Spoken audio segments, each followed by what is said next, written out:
মাননীয় প্রধানমন্ত্রী জি আসার কথা ছিল 22 তারিখ, এসেছেন, তার আগের দিন হয়েছে ঘটনা।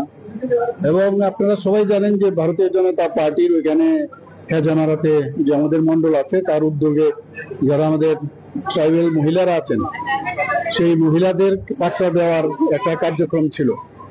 এবং সেখানে প্রায় 250 থেকে 300-300-র উপরে মহিলা, যা শুনলাম, প্রায় ওখানে জমায়েত ছিল।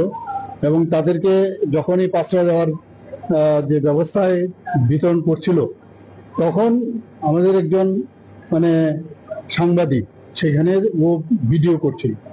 সাংবাদিকের তো কোনো রাজনৈতিক পরিচয় নেই।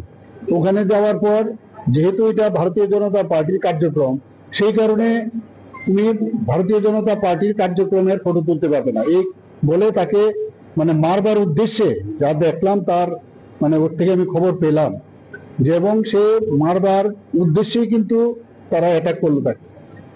ওখান থেকে ওকে যখন শুনলো হইচই শুনে, ভিতর থেকে যখন হলের ভিতর থেকে আমাদের ভারতীয় জনতা পার্টির আমাদের যে ট্রাইবেল যে মোর্চা আছে, আমাদের জনজাতি মোর্চা, সেই মোর্চার একজন বিশিষ্ট কার্যকর্তা ভাইস প্রেসিডেন্ট মঙ্গলদেব বর্মা, সে বাইরে আসার পর উনাকেও প্রাণঘাতী হামলা করেছে।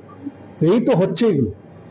এবং ওনারা বলছেন যে মোথা এই কাজটা করেছে, এবং সাংবাদিক বন্ধুকে আছে, উনিও সে কথাটা বলছেন। এইভাবে তো রাজনীতি আর কতদিন চলবে এগুলো? এবং আইনের পথে চলবে, আগেও আমি বলেছি। এবং আইনের ভেড়াজালে যখন আটকাবে সব, তখন কিন্তু কেউ কাউকে বাঁচাতে পারবে না। আমি বলবো, এই রাজনীতি থেকে আগেও বলেছি, বেরিয়ে আসতে হবে। এইভাবে হবে না, এইভাবে রাজনীতি করলে রাজনীতি করা যাবে না, এতটুকু আমি বলতে পারি। মানুষ সেটাকে অ্যাকসেপ্ট করবে না। শরিক দল আপনাদের না, শরিক দলের জায়গায় আছে। ওনাদের বক্তব্য আমরা দেখলাম এবার বিধানসভার মধ্যে। ওনারা আমাদের শরিক দল হয়েও ওনারা বলেছেন আমরা কথা বলবো। ওনারা বলেছেন যে আমরা আমাদের কথা বলবো, আইনের কথা বলবে, আইন আদালত এগুলো কথা বলবে, পুলিশের কথা বলবে। তো এখানে তো অন্য কিছু হবে না, কাউকে মারবে, আননেসারি কোনো কাজ করা যাবে না। সেটা তো আমাদের এইভাবে তো এই রাজনীতি আমরা এখানে করছি না। ভারতীয় জনতা পার্টি সবসময় শান্তিতে বিশ্বাসী, কিন্তু আমাদের সরকারও শান্তিতে বিশ্বাস করে।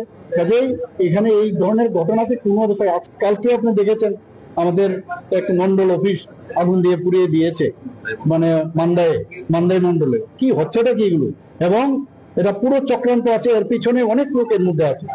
কাজেই এই অবস্থার মধ্যে আমি বলবো যে আইনের পথে আমরা চলবো। আমাদের সরকার সেই চিন্তা ভাবনায় আমরা অলরেডি ডিসিশন নিয়েছি, সেইভাবে আমরা এই বিষয়টি উঠতে করতে কোনো কারো কাছে যাওয়া হবে না। এগুলো তো নিশ্চয়ই যাবে, যাচ্ছেও। আজকে তো মিডিয়ার দৌলতে সবাই জানছে, সবাই দেখছে এগুলো। এবং এগুলোর একটা শেষ আর আলটিমেটলি হবে, মানুষ সেগুলোকে কোনো অবস্থায় অ্যাকসেপ্ট করবে।